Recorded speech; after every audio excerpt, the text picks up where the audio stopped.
खूंड लगा लो।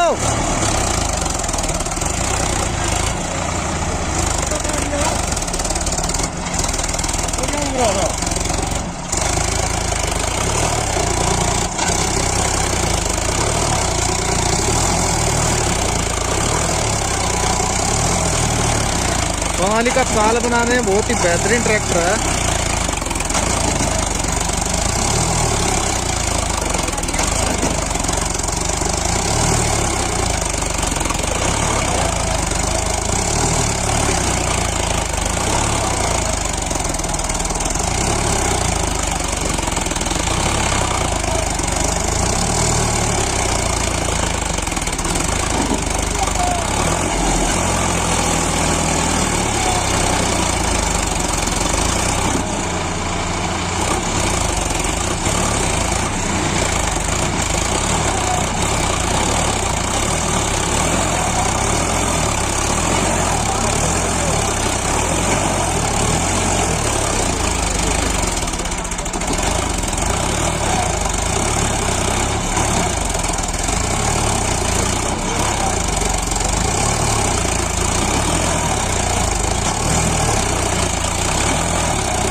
जो मिट्टी है वो बहुत ही मतलब नरम मिट्टी है, क्योंकि रेत का टिल्ला है इसके अंदर, मतलब काफ़ी वजन होने के बावजूद ट्रैक्टर फंस जाता है।